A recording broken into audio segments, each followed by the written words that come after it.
Hi, my name is Ashish, and in this video we will see how to plan and manage cost for Azure AI Foundry. The video describes how you plan for and manage cost for Azure AI Foundry. First, you see the Azure pricing calculator to help you plan for Azure AI Foundry cost before you add any resource for the service to estimate the cost. And then you will, as you add Azure resources, you review the estimated cost. We can use Azure AI services in the Azure AI Foundry portal. Cost for Azure AI services are only a portion of the monthly cost in your Azure bill. You are billed for all the Azure services and resources used in your Azure subscription, including the third-party services.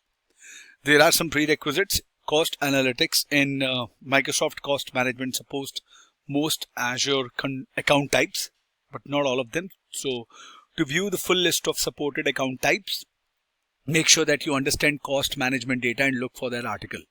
Now, we will quickly log on to the Azure pricing calculator and take it from there.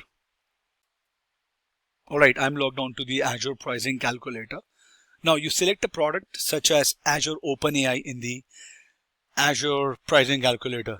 In the search product, you type in Azure OpenAI service. Like this, you select it. Azure OpenAI service added, click on view.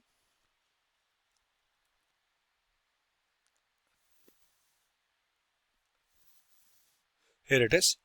Now you enter the region. Let's say I have entered East US. Model type, you click on language models, model pricing, give me a standard on demand model for, these are the available models. I select GPT 3.5 Turbo 4K.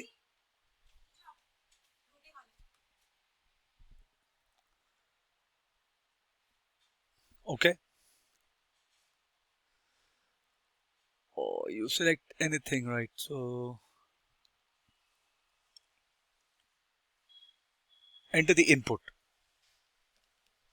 You want for prompt, you want for completion 1 PTUs into 730 hours.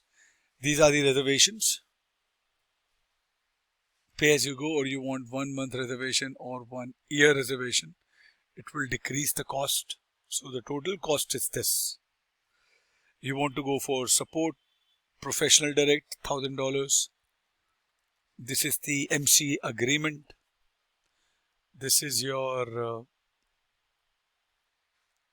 estimated upfront cost, estimated monthly cost, these many dollars. You can change the currency from here as well.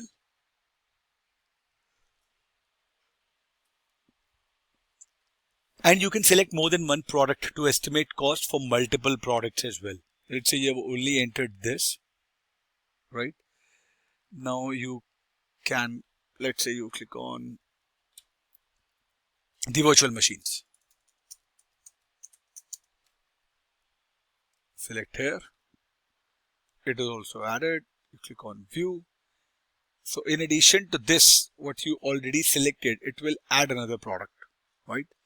Operating system, Windows, let's say OS, type, standard, category, instance. I want this size 1, and I want license included, pay as you go, savings plan, reservations, etc. I don't want the cost for managed disk storage bandwidth. This you can select. So professional director selected. Now it will give you the total cost of 2 products. Okay, and as you add new resources to your project, you need to return to this calculator and add the same resources to update your cost estimates. Now, cost that typically occur with AI Foundry. So when you create resources for a hub, resources for other Azure services are also created, right? So let's say if you go on to the service pricing page for Azure AI services, right? So the example use case would be that you pay to use services such as Azure OpenAI, speech, content safety, vision, document intelligence, and language. Cost vary for each service and for some features within each service, right? So if you go on to the Azure AI Foundry hubs, the cost differentiates.